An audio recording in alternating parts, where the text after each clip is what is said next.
It would be better if you didn't come, Lauren said, staring at the backsplash like it owed her money. You'll make it weird. It's not your crowd. I was plating grilled chicken and broccoli in our Naperville kitchen. Suburb, Thursday night, regular life. She poured herself a glass of white, didn't look at me, didn't touch the second glass. I set her plate down. What part of me makes oxygen weird? I asked. It's optics, she answered. Image. Leaders will be there. It's not the place for you to network. I built a company out of a rented garage, I said. My handshakes don't stain.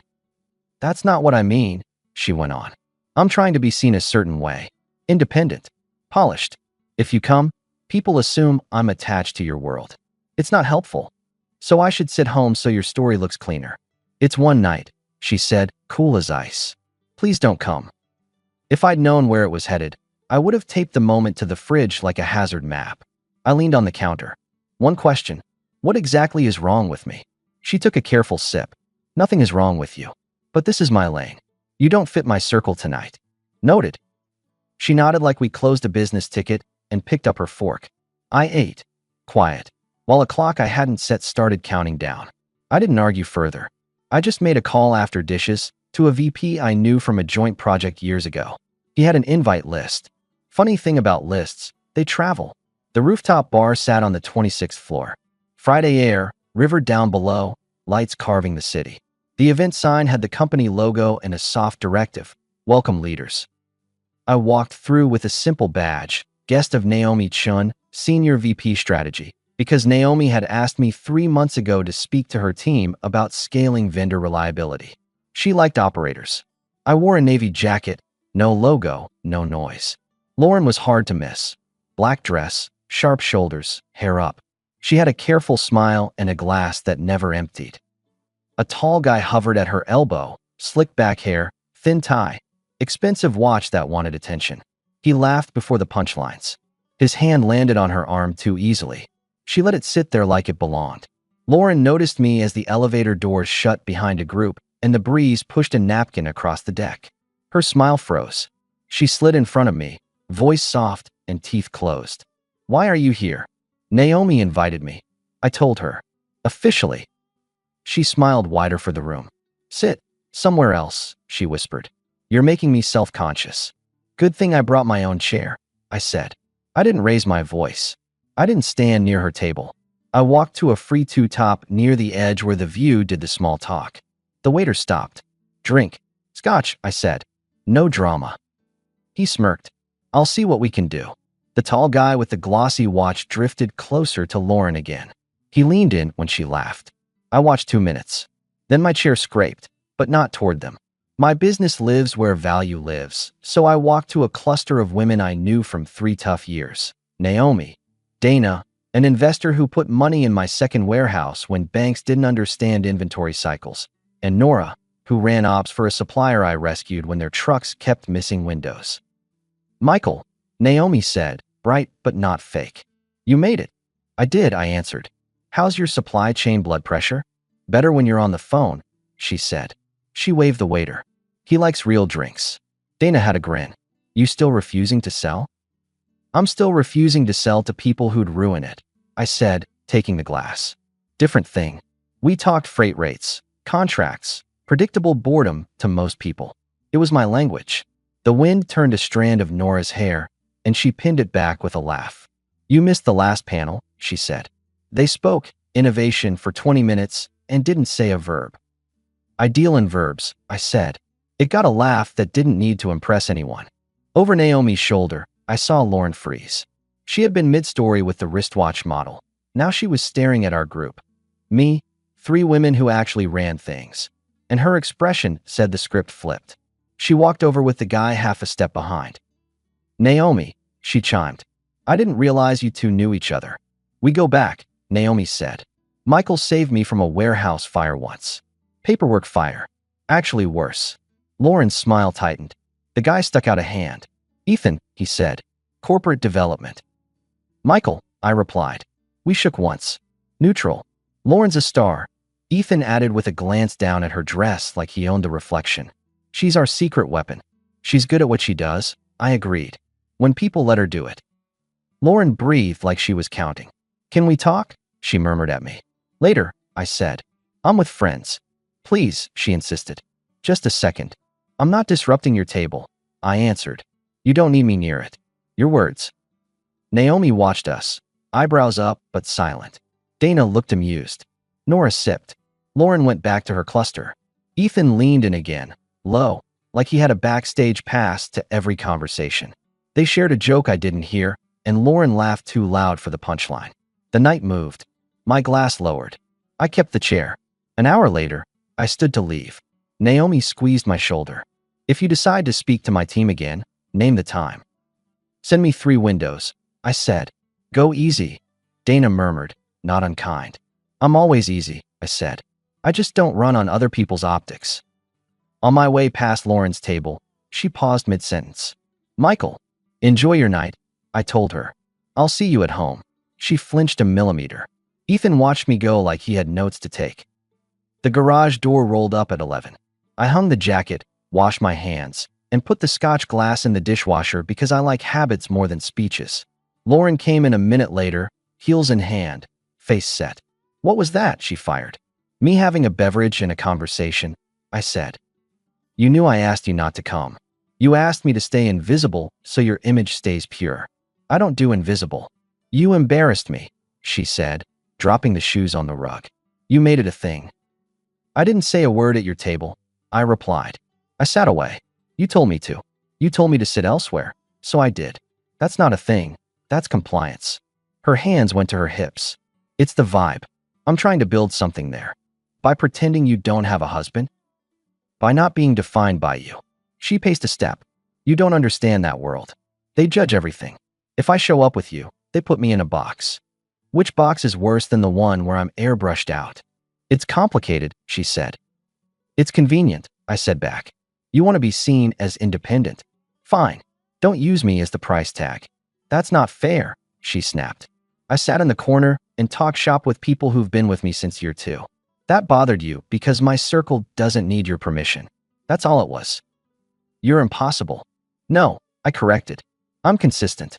I deal in respect. You tried to run PR on your marriage. That's a choice. She rubbed her temple. Can we not fight? I'm exhausted. Then stop throwing punches and calling them styling notes, I said. Do you want a tea? No. Then we're done. I went up. She stayed in the kitchen, phone face down, scrolling by the reflection in the oven door. The house hummed. I slept hard. Saturday morning, I made eggs. She came down in a hoodie, quieter. About last night, she started. I waited. I should have handled it better, she said. I was anxious. That room is intense. That room is just people, I told her. So are we. She lowered herself onto the stool. Thank you for not making a scene. I know I was sharp. Noted. I pushed a plate toward her. She picked up the fork. We're okay. We're on the road, I said. But let's mark lanes. You don't tell me to hide. You ask me to join or not. If you don't want me there, say you want a solo night and own it. Don't sell me as a problem. She nodded. Okay. That was the first softness. A patch. It felt like a towel on a leak, not a plumber, but I let it be for the morning. Then I set my own rule. I invited her to something of mine. My company's 10-year anniversary is next Friday, I told her. We rented the back hall at Riverview Inn. Employees, vendors, some old-timers. I want you next to me, not as furniture, as my partner. She looked straight at me. I'm not your accessory. I just told you you're not, I answered. I want you because we built a life in parallel, and I respect that. If you can't show up for that, say it now. I'll check my calendar, she said, tone back to metal. It's quarter end. Check it, I said. By Sunday. She slid off the stool. I'll let you know. I let that hang. While she showered, I drove to the office. I met with Luis in logistics and Ray in HR, walked the new racking, signed a few invoices, and sent a text to Naomi. Appreciate last night. Tell your team I'm in for a lunch talk next month. I also moved some money to a separate savings account because I play chess when I smell smoke. Not a punishment. A boundary. Lauren told me Sunday evening she had a client dinner, Friday, and couldn't make the anniversary. It's a shame, she said, scrolling through email with those calm eyes. But I'll send a gift to the office. Don't bother, I replied. They'd rather see you. I have responsibilities, she said. You of all people should respect that. I do, I answered. I also respect clarity. You won't be there. She tapped the phone harder than needed. Don't weaponize the calendar. I'm weaponizing honesty, I said. Thanks for the heads up. She left the phone on the counter and walked past me. I'll make it up to you, she added over her shoulder. Not a debt, a choice. Friday came hot and loud. We filled the hall with long tables and sloppy posters of our first trucks and a slideshow that made grown men grin at bad haircuts from year one. I wore a white shirt and rolled sleeves. My team ate like they earned it. After the speeches, my operations lead, Tasha, looked ready to drop. She ran the whole week on 5 hours sleep a night. Come here, I told her after she wrangled a delivery hiccup from her phone. I hugged her quick, the way you thank someone who saves your hide for a living. Cameras were out. People clapped. The DJ played something upbeat. Tasha wiped her eyes. You're the only boss I've had who remembers names, she said. Don't flatter me, I muttered. It's printed on your shirts. A vendor toasted. My vendors talk like truckers, that's fine. The cake was ugly and perfect. At 11, the place thinned. I answered 3 more congratulations, loaded boxes into my SUV, and drove home humming dumb music, shoulders light. At midnight, my phone buzzed. Lauren sent a picture she found online. Me with an arm around Tasha while I was mid-laugh. We looked like 2 people who clawed through a decade together. The caption she typed, professional, huh? I called her instead of typing. She picked up on the second ring. That looked cozy, she said cool.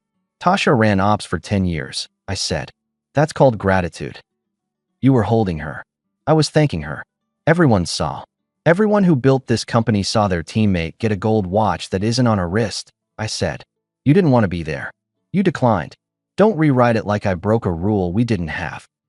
You think I'm making this up. I think you're trying to move the goalposts because my people showed up for me and you didn't, I replied. We're not playing that game. You're being cruel. I'm being precise, I said. You asked me to disappear for optics. You skipped my milestone. Now you want to scold me for hugging a tired manager. Pick a lane, Lauren. She exhaled hard enough to spike the mic. Fine. We'll talk in the morning. Set an alarm, I said and hung up. I slept. Sunday morning, the coffee machine sputtered. She came downstairs in a robe, hair damp, face flat like the day after a storm. Do you even want this marriage? I asked before the excuses. Silence. Then, soft but heavy, I don't know. That was the kill turn. Not the most dramatic line on paper. But if you judge character by verbs, I don't know cancels a lot of mine. I nodded once. Okay, I said. Then I'm going to stop acting like we're heading somewhere. I'll handle the logistics. She blinked. What does that mean? It means I won't wait for your calendar to discover a feeling, I said. I'll make decisions. Michael, she started. I'm not mad, I told her. I'm just done with mixed signals. I finished the coffee, texted my lawyer friend, and set a meeting for the afternoon. Then I called my banker. I shifted auto payments out of joint accounts, set up a new one for my personal expenses, and moved my name to my warehouse lease renewal alone. I booked a month-to-month condo downtown near the river for the next 2 months. It wasn't a threat. It was a plan. And I took off my ring, didn't make a speech, and put it in the top drawer with the watch my father left me. At lunch, I drove to my attorney's small office in Oak Brook. Sam is a quiet guy who likes forms. He doesn't ask why unless it matters. I gave him the last 4 years of numbers, the house deed, the cars, the business valuation we updated in January. No drama, no storytelling. I want clean and quick, I said. No games. You got it, he answered. I'll draft by Wednesday. Make it Monday if you can, I said. He did. The week settled into an odd rhythm. Lauren went quiet, then pleasant. Tuesday night, she came home early with takeout from a place I like and a bottle of red. I thought we could hit reset, she said, arranging the food. No work talk. Just us. That's a nice idea, I replied. I ate with her, listened to her joke about a colleague's presentation fail, nodded at the right points. It felt normal on the surface. But normal lives and decisions. When she reached across and touched my hand, I let it sit there a second and then moved to clear plates. You're mad at me, she said. I'm not, I answered. I'm setting lanes. Can't we try therapy? She asked. We can try clarity, I said. Do you want the marriage? Yes or no? She looked at the bottle. I need time. Time doesn't fix direction, I said. Sleep well. That was her first illusion of change, soft voice, dinner, nostalgia. It almost worked if I was a man who runs on hope. But I run on outcomes. Thursday, I let her know by text that I'd be in the city Friday through Sunday, staying at the condo to work on a vendor contract. I also told her I'd be taking my workbench and tools to the shop. She replied with a thumbs up. 15 minutes later, she sent, "Can we talk Sunday?" I sent, "We'll see." Friday at 4, I carried my toolbox to the truck when my neighbor Tom walked over with a lawn bag. He's retired, polite, watches more than he talks. "Everything okay, Mike?" he asked without leaning. "I'm rearranging my week," I said. "Too many interruptions at home." He nodded. "Let me know if you need a second set of hands." Then, after a beat, "Saw you on the internet. 10 years, huh? Proud of you." "Appreciate it," I said. He didn't pry. Men like Tom are the last honest mirrors in suburbia. Their silence tells you whether you're being foolish. His silence approved. I drove to the condo, unpacked one suitcase, opened the window over the water, and wrote a memo for my managers about next quarter's targets. Then I did the thing that ends guessing. I reviewed Sam's draft. It was clean, division spelled out, assets listed, no punishments, just exits. I signed my parts electronically and saved the final paper for the house. Sunday afternoon, I came back with a crisp folder in my briefcase. Lauren was in the living room with her laptop and a notebook and 3 sticky flags. She looked up like she'd prepared for a hearing. "You didn't answer my text," she said. "I did," I replied. "I said we'd see." She shut the laptop. "Can we sit?" "We're sitting." "I messed up at the rooftop," she started. "I should have introduced you better." I panicked. "And I should have come to your thing." I felt judged in both directions, and I picked wrong on both.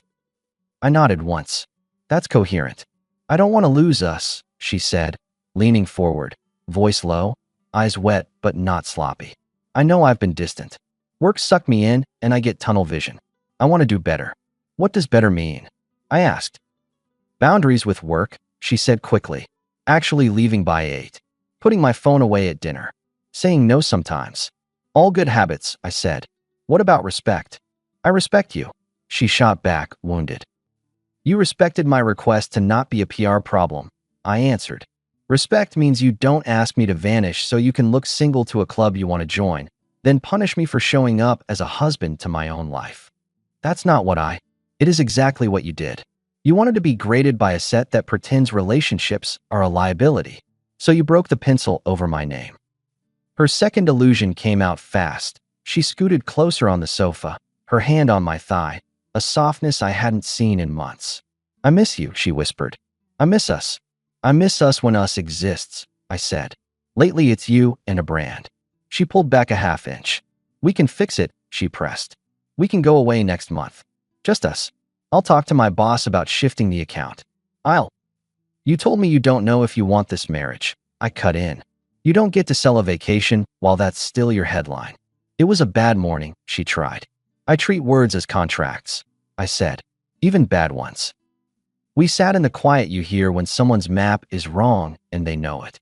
She looked at the coffee table, then at me. "What do you want me to say?" "I want you to say what's true," I replied. "Even if it ends things." She breathed slow. "I'm scared," she admitted. "I'm up for a promotion. People watch everything. If I show too much home, it complicates the story. That's the truth." "Then we're done," I said, calm. "I'm not a complication. I'm a person." She closed her eyes. "I didn't mean." "You did," I said. "And it's fine. You chose the story. I choose dignity." I pulled the folder from my briefcase and set it on the table between us. Clean manila. No drama. This is the final version. I've signed what I sign. It's fair. It's fast. If you agree, we file tomorrow. Her face lost the plank of control for the first time since the rooftop. The mask slid. "Michael, I don't want this." "You don't want consequences," I corrected. "I've been knocking on a door for months, and you've been straightening frames around it. We're past the knocking stage." She touched the folder with 2 fingers. "Can we wait? 2 weeks? I can stabilize things at work, and then—" "No," I said. "Waiting is what got us here. I won't live under maybe." "Please," she tried, soft now, softer than any pitch she uses at work. "No," I repeated without edge. "You architected a life where I'm backstage. I walk off." She stared at me like she was trying to memorize a version of me that fit her narrative. It didn't come. She swallowed, then nodded. Fine, she said tiny. I'll stay at the condo, I told her. I'll move the rest this week. You keep the house. It means more to you. I'll buy elsewhere. Who am I in this to you? She asked suddenly, a flash of anger under it. A brand thief. You're a talented woman who turned her marriage into a press kit, I answered. That's all. She flinched, then placed the folder on her lap like a fragile prop. If I sign, that's it. If you sign, that's respect. She stared. Then she stood, without looking at me, and walked to the office. The printer hummed a minute later. Paper slides out of those machines like verdicts. She came back without the folder and sat again. I'll bring it by Sam's office in the morning, she said, eyes dry. Good, I said. We sat 2 minutes more. No words needed. The second hand on the wall clock made its smug little clicks. I stood. She watched me. Do you have anything else to say? Just one thing, I told her, picking up my keys. You were good when you were real. The rest was packaging. I left with my small bag. I heard her exhale behind me, half laugh, half sob, but I didn't turn. There's a point where you exit a building and the door closes by itself. That sound is cleaner than any speech. I moved the rest of my things in 2 runs. Luis helped me carry the toolbox. He didn't ask questions. At the condo, I set up the workbench in a spare corner and hung a simple calendar on the wall. Monday, 9 a.m., Sam texted, filed. I wrote back, thank you. Then I went to the warehouse and ran the Monday stand-up like any other week. We hit numbers. We had a flood in Bay 3. The pump worked. Life is boring in the best ways when you control your variables. 2 weeks later, Naomi asked if I'd join a panel for her team about vendor accountability. I said yes and kept it clean. After the talk, in the hallway, I ran into Ethan of the shiny watch. He glanced at my left hand. Big changes, he said, casual. He tried a smile that looked like an ad. Small corrections, I answered. He shifted. Lauren's been focused. She's built for that, I said. Good to see you. He threw in, already looking past me. I let him go. Men like that measure value by proximity to badge color. I measure by what's left after the noise drops. On a Saturday, I took my truck west and test drove a used boat of a sedan with a big trunk and a simple dashboard. It ran like an old dog, faithful, no tricks. I bought it because I didn't need to show anyone anything. I drove back with the windows down and the city looking less like a scoreboard and more like lights. Work stayed solid. Dana brought me a proposal for a new facility. I said yes with stipulations and a handshake. Nora sent a late-night text. We beat the missed delivery metric. I sent back a thumbs up and a thank you the next morning because I don't do performative midnight replies. As for Lauren, I heard from a mutual friend she got the promotion she wanted, temporarily. The rollout stuttered when a project missed its numbers and someone needed a throat to choke. The rumor said she was managing perceptions harder than usual. I didn't dig. I don't root against people. I just don't carry them. Months went by. I met someone because life fills vacuum with what you feed it. Her name is Claire. She runs a small architecture firm in the West Loop. We met through a civic board that made me sit still for 2 hours every other month. She listens more than she speaks. When she speaks, it's strong. She told me on the second dinner, I like men who don't need applause. I said, I like women who don't confuse noise with worth. We didn't rush anything. We set days and kept them. I told her the basics of my last year. She didn't poke it for gossip. She just asked, what did you learn? I said, to protect my name from other people's marketing plans. She smiled. We finished our burgers and moved on. I bought a house south of the river with a clean garage and a small yard. Tom drove over and said the lawn looks easier than my old one. I said everything does. I've got 2 friends who stop by for poker and talk like men who know failures by first name. The warehouse keeps humming. We launched a new route that cut our delivery window by 12%, which is like gold in our quiet world. Dana told me if I ever go public, she wants first row. I told her I like cash flow better than confetti. I saw Lauren once across a lobby downtown while going to an elevator. She was with 2 people from her firm, walking fast. Heels talking to the tile. She didn't see me. Or maybe she did and decided not to. Either way, the air didn't shift. That told me I did it right.